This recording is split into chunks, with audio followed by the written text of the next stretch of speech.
Hi, Connect Groups, and happy Friday. We're in Genesis 15 in the story of Abram. If you were here on Sunday and were part of that teaching, it was something I'm passionate about, and there's good reason for it. The story of Abram is about faith, and he becomes, scripturally speaking, our father of faith. I want to start by reading Hebrews 11, verses 1 and 2. Now faith is the assurance of things hoped for, the conviction of things not seen. Faith is that assurance that we have and that gripping confidence, that gripping conviction that something will happen even though we've not yet seen it. 2 Corinthians 5:7 says, walk by faith and not by sight. That was referring to our eternal destination for all who believe in Jesus, going to heaven. We should walk on this earth like we're going to heaven. And that's exactly how we're to walk every day. And we thank God for His wonderful promise to deliver unto us things that are not yet seen.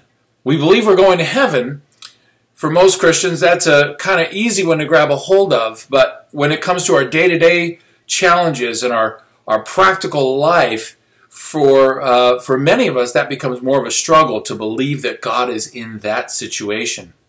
And that's where we find Abram, that he's struggling to believe that God's going to give him a son. And so he's upset in Genesis 15 that, I've got this kind of adopted son arrangement with Eleazar, and, if that's as good as it gets, then so be it. And God's like, no, that's not what I'm saying. I will give you a son from your own body. And of course, there are many times when we look at that situation and think, I can relate to Abram. I don't know how God's going to pull this off, so maybe I'll just kind of try to do things on my own. And that's a huge part of this study and getting deeper into understanding faith, is that while we can do that, there will be repercussions. And next week in Genesis 16, we'll see that. But let's stay on the high road for a moment and read Hebrews 11, verse 2. Speaking again of faith, it says, for by it the people of old received their commendation.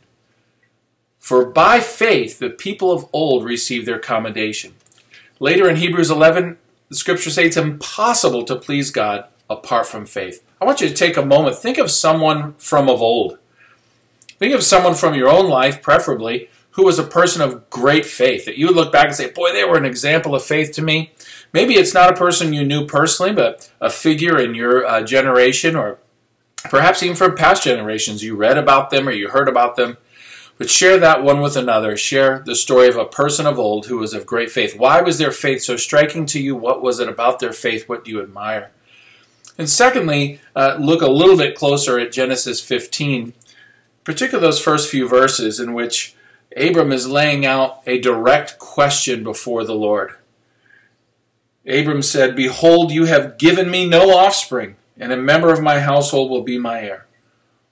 Not really even a question, more of kind of an accusation.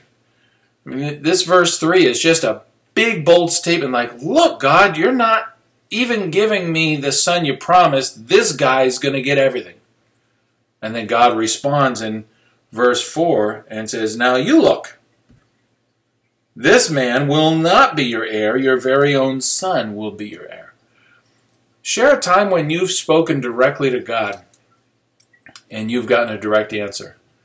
That sense in which you just laid it out there. Why is this happening? And you heard God or sensed God, or a scripture came to you and you realize, oh, no, now I know why it's happening. Or, Lord, what is happening? And you heard Him describe it. Sometimes it doesn't have to be a physical kind of altercation, forceful. It can be a quiet moment. But nonetheless, there was that sense in you that, boy, God, unless you really help me understand this, I don't think I'm going to grasp it.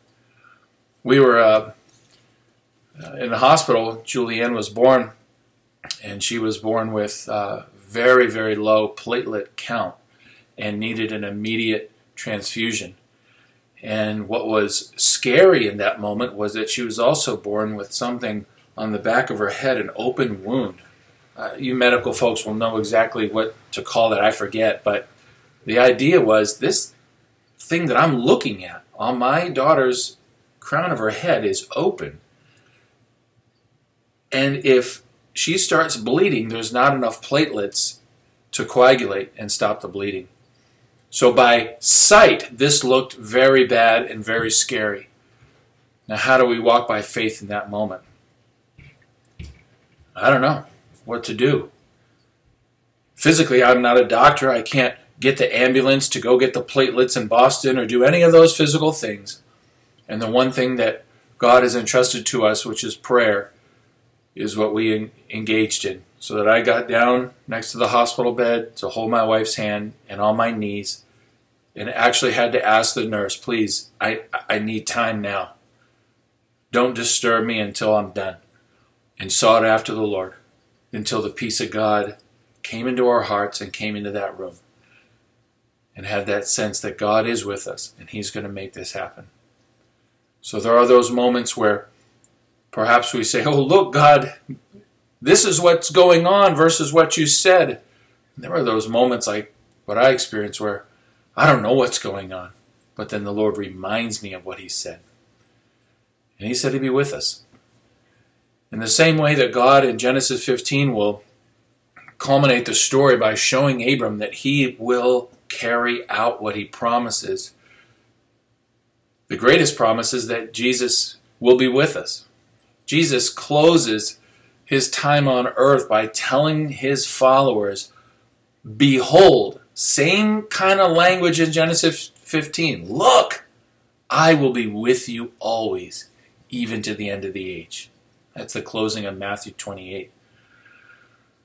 Now I'm going to ask you to close your conversation before you pray with one another and share an opportunity that maybe you talked to God directly and He spoke directly. But then lastly, give a story, if you can, about a time in which you sensed that you had the promise of God and the plans of God were not happening fast enough, or they were unclear.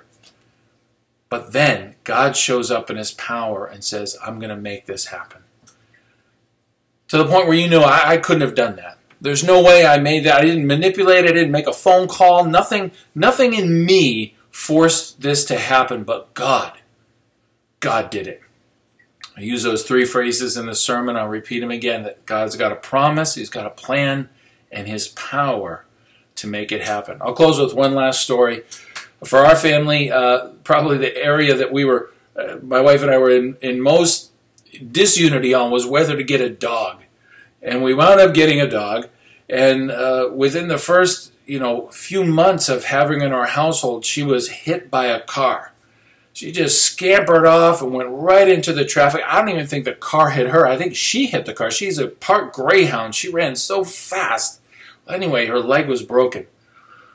And now, with all the, emotion in the household, children crying, my wife crying, everyone's upset. What are we going to do?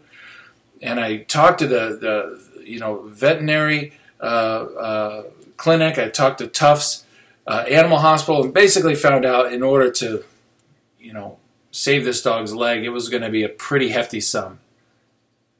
And we didn't have that money at all. I mean, that wasn't there.